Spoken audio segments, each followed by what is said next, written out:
Ça devait être historique. En 2019, suite au mouvement des Gilets jaunes et à la pression des mouvements écolos à travers l'affaire du siècle et des marches pour le climat, un collectif a proposé au gouvernement de former une assemblée citoyenne pour répondre à la fois à la crise sociale et environnementale. Et c'est ainsi qu'en octobre 2019 est constituée sur demande d'Édouard Philippe la Convention citoyenne pour le climat. Cette convention regroupe 150 citoyens comme vous et moi, tirés au sort parmi la population française. Et l'objectif est de taille. Ils doivent, je cite, définir les mesures structurantes pour parvenir dans un esprit de justice sociale à réduire les émissions de gaz à effet de serre d'au moins 40% d'ici 2030. C'est à la sortie du grand débat national qu'Emmanuel Macron annonce ce projet démocratique et qu'il s'engage à transmettre sans filtre ses résultats. Ce qui sortira de cette convention, je m'y engage, sera soumis sans filtre, soit au vote du Parlement, soit référendum, soit application réglementaire directe. Si ce qui sort de la Convention, c'est un texte quasiment rédigé, précis, et qui peut être appliqué, il sera appliqué sans filtre. Pour s'atteler à cette tâche, nos tirés au sort ont longtemps débattu entre eux, et ont auditionné de nombreux experts du climat, mais aussi des économistes, des agriculteurs ou des juristes pour leur permettre de comprendre au mieux les enjeux, afin d'apporter des mesures les plus adéquates. Et de fait, après des mois de travail, les 150 ont soumis au gouvernement 149 propositions permettant d'atteindre leur objectif, regroupées dans un long rapport publié en juillet 2020. Parmi les mesures proposées, on retrouve notamment l'affichage d'ici 2024 du score carbone sur les produits de consommation, le renforcement des obligations pour rénover les logements, ou encore l'interdiction de la vente des véhicules très polluants. Et pour ma part, je pense que cette expérience d'intelligence collective a été un franc succès. Une enquête réalisée sur un échantillon de 1005 Français démontre que nos concitoyens sont convaincus par les mesures proposées. En dehors de la limitation de vitesse sur autoroute, les Français approuvent la majorité des propositions. Voici ce que nous dit l'étude d'Odoxa qui s'est intéressée à la question. Globalement, ces propositions sont approuvées par ceux qui en ont entendu parler, et elles sont jugées à la fois réalistes et efficaces pour lutter contre le dérèglement climatique.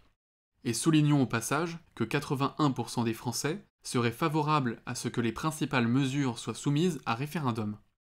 Mais tout ça, c'était sans compter sur notre gouvernement et aux défenseurs du capitalisme qui ont tout fait pour étouffer le travail de la Convention. En effet, dès le début, Emmanuel Macron a écarté 3 propositions. Et depuis, de nombreux autres ont été soit rejetés ou revus à la baisse. Pour résumer, on a eu affaire à un enchaînement de sabotage. Par conséquent, le projet de loi Climat et Résilience, qui s'inspire du travail des 150, est clairement en dessous des objectifs fixés. Selon l'étude d'impact qui a été réalisée, elle ne permettrait d'atteindre qu'entre la moitié et les 2/3 de la baisse des émissions prévues d'ici 2030. Et selon d'autres personnes, cela pourrait être encore moins que ça. L'avenir me paraît donc sombre pour le reste des mesures de la Convention citoyenne, et je suis plutôt pessimiste sur leur application concrète dans les mois et années à venir. Mais ce qui est sûr pour le coup, c'est que cette assemblée a tout de même eu suffisamment de poids politique pour pousser le camp libéral à réagir. Je m'explique. Les écologistes gagnant peu à peu du terrain lors des élections, on a assisté depuis quelques mois à une diffusion médiatique massive de tout plein de caricatures, de sophismes et d'éléments de langage de la part des néolibéraux. Le but de ces derniers, s'exprimant dans ces médias, était de décrédibiliser les mesures des 150, et plus généralement d'empoisonner le débat autour des questions essentielles de climat et de décroissance. La bataille des idées entre écologistes et défenseurs du capitalisme n'étant qu'à ses débuts, je vous invite à préparer ensemble les prochains coups. Analysons avec recul les réactions hostiles qu'a provoquées la Convention climat. Et ce faisant, nous serons plus aptes à déceler les procédés rhétoriques, les manipulations et les fausses informations, et à décrédibiliser leurs auteurs. Cela permettrait un débat sain et démocratique sur ces sujets, et ça aboutirait sûrement à mettre enfin la France sur le chemin de la durabilité écologique. Dans cette vidéo, nous allons parler de croissance économique, de PIB et de découplage. Donc, pour bien cerner le sujet, commençons par donner quelques définitions. Dans l'examen annuel de l'environnement et des ressources, une équipe de 6 chercheurs ont publié leurs travaux sur la décroissance. et donnent leur propre définition sur lesquelles je vais me fonder. Tout d'abord, qu'est-ce que la croissance? La croissance économique est définie comme un processus culturel, politique et économique qui se manifeste par une augmentation de la valeur marchande totale de tous les biens et services produits. Autrement dit, une augmentation du PIB, le célèbre produit intérieur brut. Ce processus économique est en fait un flux qui transforme l'énergie, les ressources et les matières premières, d'une part en biens et services comptés dans le PIB, et d'autre part en déchets, comme des gaz à effet de serre ou des rejets de plastique par exemple. De fait, la croissance n'est pas un concept abstrait, mais au contraire un processus tangible biophysique. Parlons à présent de la croissance verte.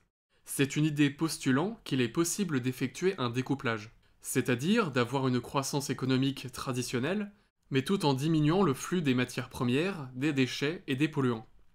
Il en résulte une augmentation du PIB, mais qui diminue dans le même temps l'impact d'une société sur son environnement.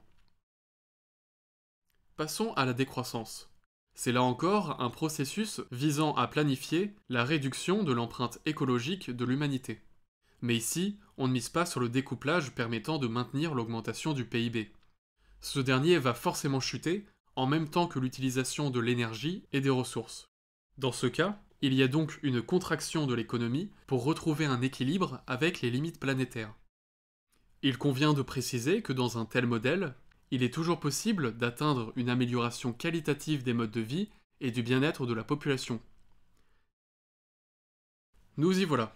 Maintenant qu'on a pu faire ce travail préalable, il est temps de passer à l'analyse des extraits que je nous ai sélectionnés. Voyons ensemble ce qu'on peut en apprendre.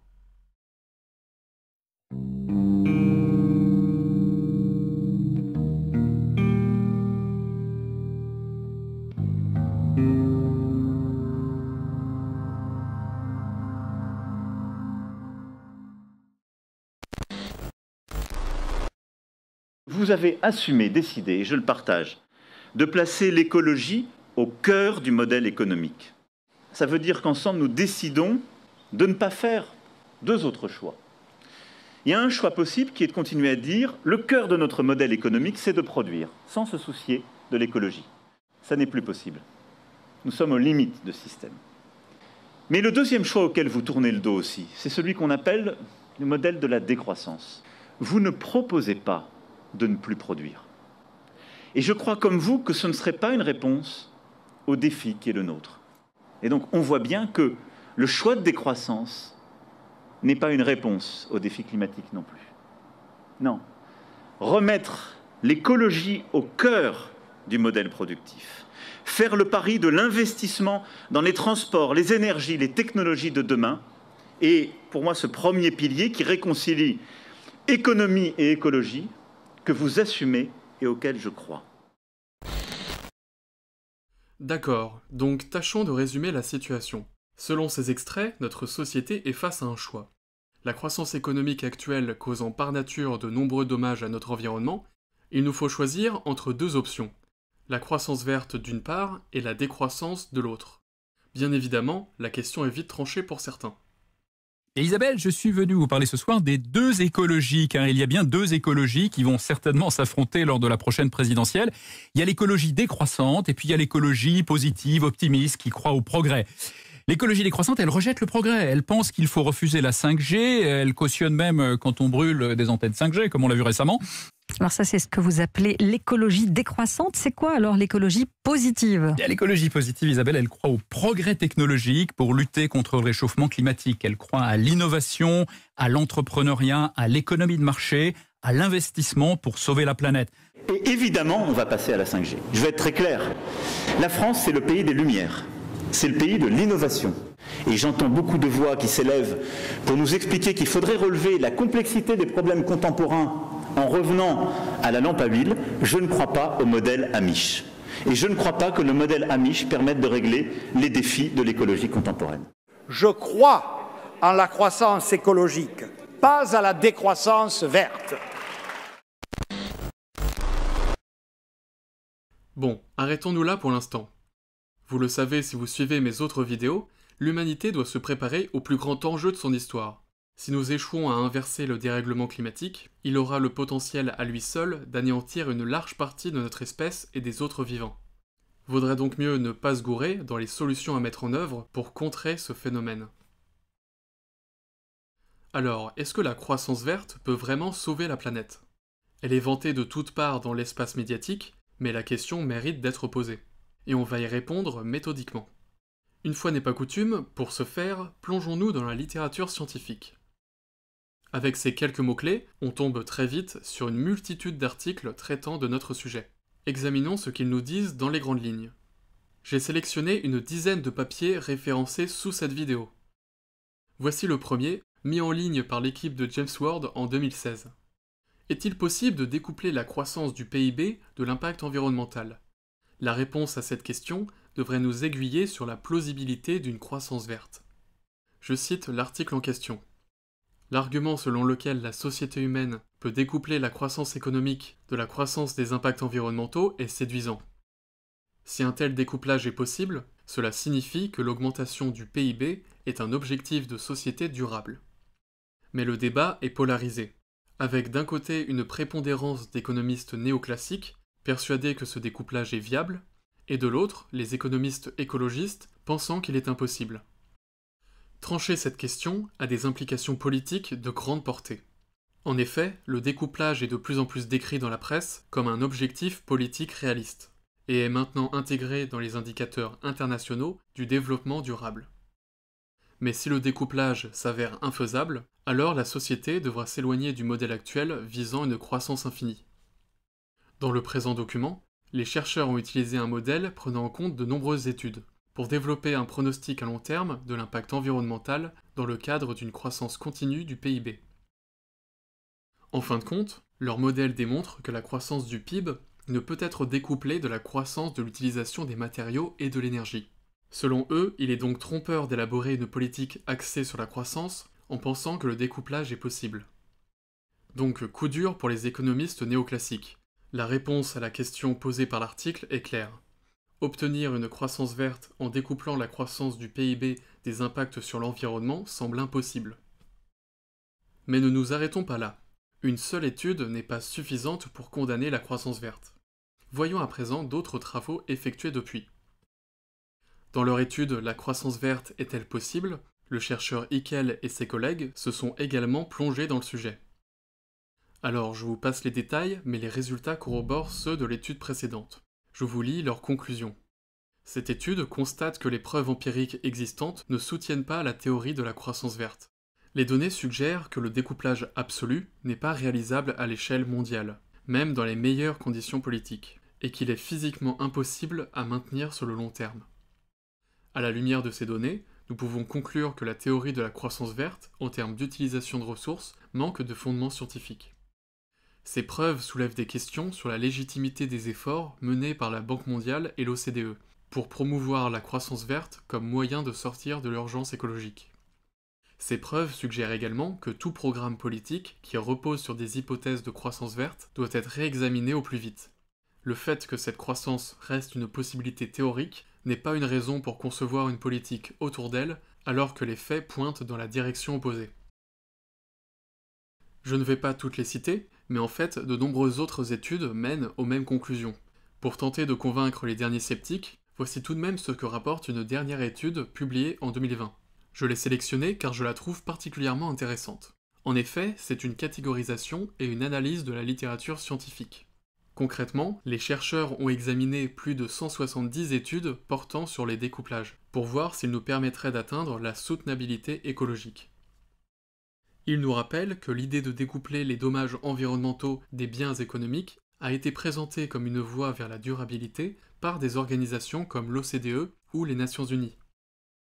Et les rapports scientifiques donnent une indication du type de découplage nécessaire si on veut garder une planète vivable. Il nous faut un découplage absolu, rapide, long et à l'échelle planétaire. Donc, dans cette revue, ils ont classé les différents découplages observés en fonction de leur durée, de leur type et de leur échelle géographique. Le but du jeu était donc de trouver dans la littérature scientifique s'il y avait quelque part la preuve qu'un découplage absolu et à grande échelle serait possible, et s'il pouvait être maintenu pendant plusieurs décennies.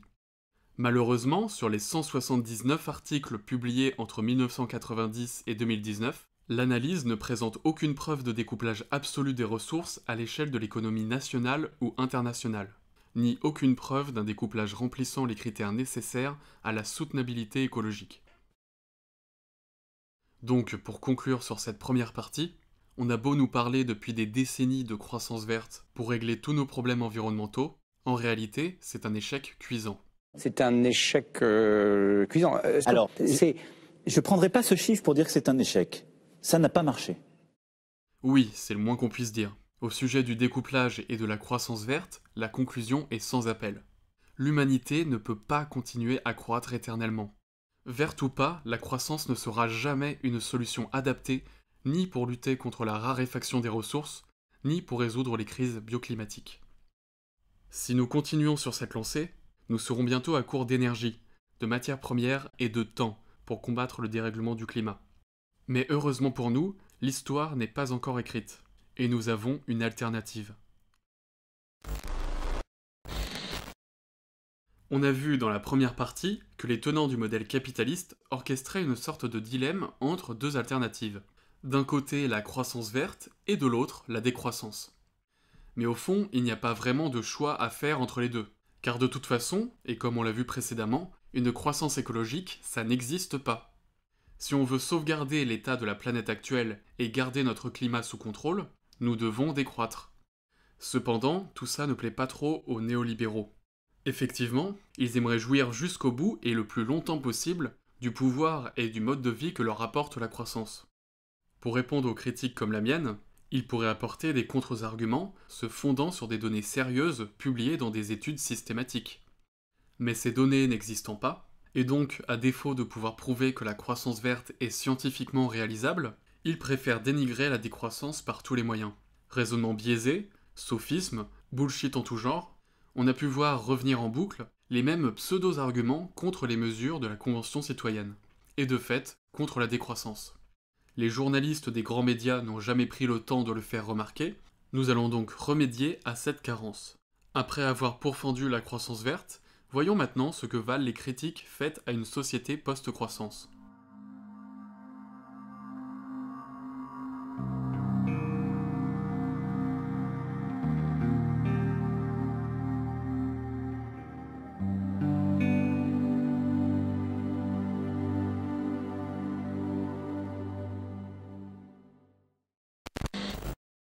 Alors on a vu que cette convention citoyenne a eu beaucoup d'idées, mais est-ce que ces propositions sont économiquement réalistes? Écoutez, son travail a le mérite d'anticiper certains des objectifs qu'il nous faut atteindre. L'interdiction du plastique à usage unique, par exemple.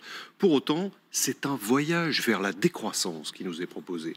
Moins de consommation, avec l'interdiction de nouvelles zones commerciales, moins de transport, avec la limitation des achats de voitures, et puis moins de publicité qui serait interdite dans les lieux publics et remplacée par des messages comme « En avez-vous vraiment besoin ?» Mais le deuxième choix auquel vous tournez le dos aussi, c'est celui qu'on appelle le modèle de la décroissance. Vous ne proposez pas de ne plus produire. Et je crois comme vous que ce ne serait pas une réponse au défi qui est le nôtre. Alors, savez-vous ce qu'est un homme de paille ? En rhétorique, un homme de paille est un sophisme qui consiste à présenter la position de son adversaire de façon volontairement erronée. Ici, c'est précisément ce que font Emmanuel Macron et TF1 avec François Langlais. Normalement, ils savent très bien ce qu'est la décroissance, mais pourtant, ils la font passer pour un modèle dans lequel on ne produirait plus rien, ce qui est parfaitement faux. Sur le graphique qui passe derrière, c'est particulièrement éloquent. On nous présente une courbe de la production et de la consommation qui viendrait complètement s'effondrer sur l'axe des abscisses. Or, la décroissance ne cherche pas à ne plus rien produire, mais simplement à réduire raisonnablement le couple consommation-production. Ce qui est visé, c'est la sobriété, pas l'ascèse. En réalité, si on voulait présenter un graphe sérieux, afin de vulgariser la décroissance à un large public, on pourrait présenter plutôt quelque chose de ce genre-là. Tout d'abord, une première courbe comme ceci, qui représenterait l'ensemble des impacts environnementaux qu'engendrent nos sociétés. Vu qu'ils sont fortement corrélés avec notre faculté à produire et consommer, on pourrait représenter de la même manière le PIB. Et ensuite, on ajouterait une deuxième courbe comme cela, qui symboliserait cette fois-ci la biocapacité, c'est-à-dire la faculté qu'a la nature à se régénérer et à absorber les chocs écologiques que les humains émettent. À l'heure actuelle, l'empreinte écologique est largement au-dessus de ce que la nature peut absorber. Et c'est là où intervient le modèle de la décroissance. À partir des pointillés, l'humanité décide de se lancer dans cette dynamique en baissant volontairement les flux entrant dans son économie. Ce qui certes fait baisser son PIB, mais aussi et surtout son impact environnemental. Cela laisse de fait à la nature la capacité de se soigner avec le temps, comme on a pu le voir lors du premier confinement. L'air, l'eau et les sols sont peu à peu dépollués par les services écosystémiques naturels. Les forêts et la végétation regagnent du terrain ainsi que la faune et la biodiversité. Et les gaz à effet de serre cessent de s'accumuler dans l'atmosphère. Ainsi, au bout de plusieurs décennies de transition, quand la biocapacité aura remonté, les sociétés humaines pourront stabiliser leurs économies sous cette biocapacité. De fait, contrairement à ce que nous faisait croire le 20h de TF1, on voit bien sur ce graphique que l'activité économique ne serait pas réduite à néant. Elle serait simplement maîtrisée le temps de soigner les écosystèmes terrestres. Et c'est ça tout l'enjeu de la décroissance, mais qui est totalement passé sous silence. Ce que vise en fait la Convention, c'est revenir à l'économie du confinement à perpétuité. Plus grave encore, la remise en cause de l'innovation qui déboucherait sur des produits trop voraces en énergie. On pourrait objecter que le téléphone du futur, la 5G, consommera en effet davantage, mais qu'il permettra d'éviter bien des déplacements. L'écologie positive croit que quand le cerveau humain est mis au défi comme rarement dans l'histoire de l'humanité, il est capable de trouver les solutions. Toutes les guerres ont été l'occasion de progrès technologiques spectaculaires. Cette guerre-là, Isabelle, c'est l'humanité tout entière qui la livre contre un ennemi commun, le CO2. Eh bien non, c'est pas aussi simple. Denis Père démontre ici son ignorance en faisant passer une croissance décarbonée comme étant par nature une croissance écologique. On a affaire à une erreur courante liée à l'écologie, la résumer à une seule problématique. Dans le cas présent, le dérèglement du climat à cause des relâchements de dioxyde de carbone. Bon, déjà, si on raisonne dans un premier temps qu'au sujet du réchauffement climatique, le CO2 n'est pas notre seul ennemi. Effectivement, il y a de nombreux autres gaz à effet de serre, comme le méthane, le protoxyde d'azote ou les CFC. Mais comme je le disais précédemment, tous les enjeux de l'écologie contemporaine ne se résument pas qu'aux gaz à effet de serre. À l'heure actuelle, ne serait-ce qu'au niveau de la biodiversité, nous sommes en train de vivre la 6e extinction de masse de l'histoire de la Terre. Des écosystèmes entiers sont en train ou ont déjà disparu. Ce que je veux dire, c'est qu'on peut continuer de déforester les forêts primaires sans émettre de CO2. On peut continuer de déverser des millions de tonnes de déchets sans émettre de CO2, et on peut détruire les sols, bétonner en masse, et piller les océans sans émettre de CO2. Une telle croissance économique, certes décarbonée, serait-elle pour autant soutenable? Bien sûr que non, et ce, sans même prendre en compte la raréfaction des ressources qui n'est jamais abordée quand on parle de croissance verte. La créativité est spectaculaire, les progrès sont déjà là. Airbus, par exemple, vient d'annoncer l'avion à hydrogène pour 2035, et il y a pas mal de startups qui l'annoncent pour bien avant. Ouais. Alors vous avez vraiment des exemples? Oui, quelques exemples. Par exemple, la société américaine de véhicules électriques Tesla, qui a une valeur supérieure à celle de Toyota, qui est pourtant le leader mondial et qui produit 20 fois plus de voitures. Donc, d'après les exemples qu'il nous propose, en pleine urgence écologique, il faudrait attendre encore 15 ans pour décarboner l'aviation grâce à l'hydrogène? Soit dit en passant, je doute que ce soit réalisable, et ce pour tout un tas de raisons. Et concernant les véhicules électriques, si on prend l'ensemble de leur cycle de vie, on voit bien qu'ils n'ont rien d'écologique. Elles demandent notamment un extractivisme forcené pour récolter des tonnes de métaux afin de fabriquer leurs batteries, comme le célèbre lithium. Et il en va de même pour les panneaux solaires ou les éoliennes. On avait déjà vu dans une précédente vidéo que les ressources en minerais deviennent fébriles. De fait, même en misant tout sur ces nouvelles technologies, notre expansion économique exponentielle ne sera jamais soutenable. Les limites géologiques nous l'interdisent tout simplement. Mais on peut, en France, redevenir une grande nation industrielle grâce et par l'écologie. Pourquoi? Parce qu'on va aider nos entreprises, petites, moyennes et grandes, à investir pour passer à ce modèle écologique. Moi, je crois à cette écologie du mieux, pas à cette écologie du moins. Belle formule, mais malheureusement, le modèle de la croissance verte a déjà un genou au sol, et il est grand temps de l'achever. En réalité, même en se reposant sur les voitures électriques, les énergies renouvelables ou sur l'hydrogène, nos économies restent des processus biophysiques. Et augmenter ce processus entraînera forcément des conséquences plus importantes sur l'environnement. Prenons un exemple. Imaginons que demain, Airbus produise une flopée d'avions qui consommeraient 30% de carburant en moins, et qui viendraient remplacer immédiatement les avions de la génération précédente. Là, on serait pile dans l'écologie du mieux à la Macron, avec une formidable innovation. Cela pourrait être une excellente nouvelle pour le climat, avec une forte baisse des émissions du transport aérien. Mais dans le contexte d'une économie en augmentation, ce gain fait sur le carburant est très vite dépassé car le marché aérien va continuer de grossir avec une hausse constante du nombre de vols. Et en fin de compte, on continue de polluer toujours plus. Pour résumer, les gains environnementaux obtenus grâce à une amélioration de l'efficacité énergétique d'un produit sont amoindris voire annulés par la hausse de son utilisation. Ce genre de technologies ne sont pas inutiles, mais il faut faire attention dans quel paradigme on compte les utiliser. Tant mieux si elles sont plus efficientes ou décarbonées, mais elles n'ont de sens que si elles sont employées dans un contexte de consommation constante ou déclinante. En bref, pour qu'elle fonctionne, l'écologie du mieux doit aussi être une écologie du moins.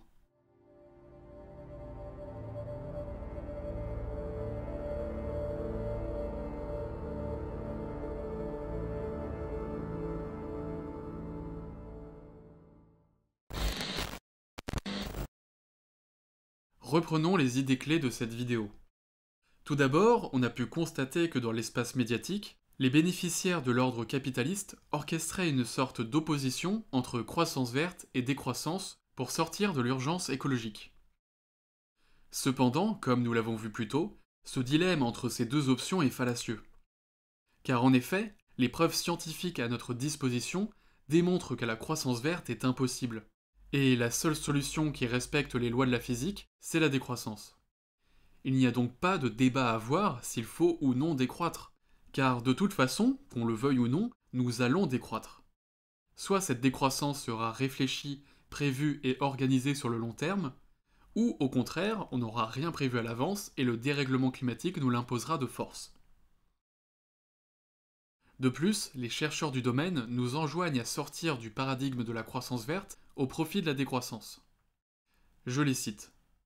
Il est plus probable que nous puissions réaliser la réduction des émissions nécessaires sans croissance qu'avec la croissance. En effet, il n'y a aucune raison scientifique de ne pas la remettre en question si notre objectif est d'éviter un changement climatique dangereux et une catastrophe écologique. Pour rester dans les limites de la planète, il faudra sans doute une décroissance de la part des pays à forte consommation. Ils ajoutent que les économies peuvent être stabilisées sans croissance si les institutions monétaires, fiscales et sociales sont transformées. Cela passerait par la réduction du temps de travail, par de nouveaux investissements dans les secteurs propres compensés par le désinvestissement dans les secteurs sales, par la redistribution de la richesse et la croissance des biens relationnels qui compenserait le déclin des biens matériels. Nous constatons également que le PIB s'est avéré être un mauvais indicateur du bien-être de la société, ce qui n'a jamais été conçu pour mesurer, et que la croissance du PIB est donc un objectif sociétal discutable dans tous les cas. Ensuite, ce que nous montre l'analyse statistique, c'est que pour éviter une catastrophe environnementale, l'avenir doit être différent du passé. Cependant, les approches dominantes de la croissance écologique restent totalement dans le domaine du business as usual, proposant des solutions qui ne manqueront pas d'étendre à l'avenir les modèles actuels de production, de consommation et d'émissions non durables. Nos résultats devraient mettre un terme à la complaisance concernant la possibilité d'une croissance durable. Nous devons mettre fin à notre aveuglement. Il est grand temps que nous fassions le nécessaire pour arrêter ce processus d'autodestruction, non seulement dans l'intérêt de la société et de la nature, mais aussi dans l'intérêt économique. Le moment est venu de reconnaître les limites biophysiques et d'entreprendre la mission, qui n'a que trop tardé, de réorienter la société vers un ensemble d'objectifs plus réalisables et plus satisfaisants que la simple croissance à l'infini. Tout le débat médiatique devrait donc se porter sur la manière d'amorcer cette décroissance, et à l'élaboration de nouveaux objectifs et indicateurs. De fait, quels sont les secteurs que nous voulons faire décroître? Comment et à quel rythme? Et quelles sont les alternatives que l'on peut proposer à la place? Voilà les questions pertinentes à se poser. Et à propos des nouveaux objectifs sociétaux, on a l'embarras du choix. On peut par exemple chercher à lutter activement contre les inégalités, à vaincre la faim dans le monde, s'attaquer à la sédentarité, à la malbouffe et à l'obésité, ou encore réinvestir dans nos hôpitaux, dans nos maisons de retraite et dans l'ensemble des services publics. Même en période de décroissance, notre civilisation peut donc considérablement améliorer son bien-être, mais seulement en écartant l'augmentation du PIB comme objectif, au profit de mesures prenant réellement en compte la qualité de vie dans nos sociétés. Après, il est clair, on l'avait dit d'ailleurs dès qu'on avait eu ces propositions, on est quand même plus dans la contrainte verte que la croissance verte. Donc c'est encore de l'écologie punitive? Oui, les mesures étaient celles-là, il en reste 146 sur 150. Alors tout cela est un peu compliqué pour l'écologie décroissante qui dit souvent vouloir, je cite le programme d'Europe Écologie Les Verts, sortir du capitalisme. Alors faire évoluer le capitalisme, bien sûr, d'ailleurs il évolue depuis 150 ans, mais sortir du capitalisme, c'est le discours de M. Mélenchon, c'est ce qu'ont fait aussi le Venezuela et l'URSS avant lui, avant eux, et avec le succès que l'on connaît. L'écologie, ça commence à bien faire? Oh, ça commence pas, ça fait un petit moment que ça dure cette histoire. Vous savez, nous sommes le pays des Lumières. Dans le pays des Lumières, moi je crois à la rationalité, et donc à la rationalité scientifique. Je ne crois pas au modèle Amish. C'est ce qui correspond à notre pays, à cette philosophie des Lumières qui nous a fait. La France, c'est le pays des Lumières. C'est le pays de l'innovation. Et surtout, on peut se demander si la France serait plus prospère si on avait fait de telles injonctions à Marie Curie ou à Louis Pasteur, en leur demandant d'aller cultiver des tomates bio.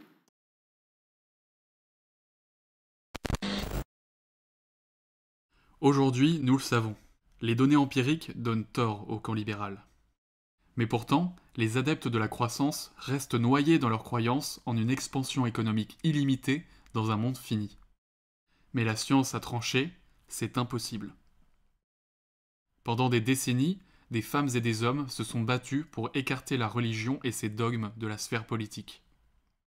Et le souci, c'est qu'Emmanuel Macron se drape dans cette philosophie des Lumières comme pour donner du crédit à son idéologie. En réalité, les néolibéraux ne cherchent pas à éclaircir le débat en se focalisant sur les faits scientifiques. Au contraire, ils cherchent à le rendre confus et caricatural. Au fond, en mettant constamment en avant leurs croyances aveugles dans les innovations technologiques, ils sont coupables d'une immense imposture. Contrairement à ce qu'ils prétendent, ils sont tout l'inverse de la France des Lumières. Ce sont des obscurantistes. Maintenant plus que jamais, il est temps de dénoncer ces imposteurs et leurs mensonges, et de rendre sa place à la science, lui redonner son pouvoir d'éclairer nos décisions. Stop, for God's sake, the denigration of science. Stop giving power to people who don't believe in science, or worse than that, pretend they don't believe in science for their own self-interest. They know who they are. We know who they are. Pour en revenir à la Convention citoyenne, le sans-filtre promis initialement par Emmanuel Macron s'est transformé en une dénaturation totale de la loi climat, votée par les parlementaires ce 4 mai. Finalement, les travaux de la Convention ont été instrumentalisés pour servir de vernis écologique au programme électoral de notre président. On s'y attendait. Comme nous l'avons démontré, les promoteurs de la croissance verte s'opposent frontalement aux données scientifiques. Et ce faisant, c'est l'humanité tout entière qu'ils mettent en péril. En nous promettant un avenir radieux à grands coups de nouvelles technologies, ils continuent de nous mener sur le chemin du désastre. Des milliards de vies sont en jeu. En tant que citoyens, nous ne pouvons pas laisser une telle situation perdurer. L'histoire est en train de s'écrire, et les prochains mois et années seront déterminants. Nous devons réagir. Quand le gouvernement viole les droits du peuple, l'insurrection est, pour le peuple et pour chaque portion du peuple, le plus sacré des droits et le plus indispensable des devoirs. Persistons à rappeler l'urgence en nous appuyant sur les rapports scientifiques. Et prolongeons la lutte contre les imposteurs qui se présentent comme les champions de la Terre, alors qu'ils aggravent volontairement la situation pour servir leurs propres intérêts. Reprenons le contrôle de notre démocratie. Rassemblons-nous. Marchons ensemble comme nous l'avons fait le 28 mars et le 9 mai. Et surtout, allons plus loin, soyons plus radicaux. Les circonstances l'exigent. Nous sommes de plus en plus nombreux à nous mettre en ordre de bataille. Si vous voulez rejoindre les rangs de la rébellion, tous les liens nécessaires seront dans la description. D'ici le prochain épisode, je nous souhaite bon courage pour la suite. À bientôt.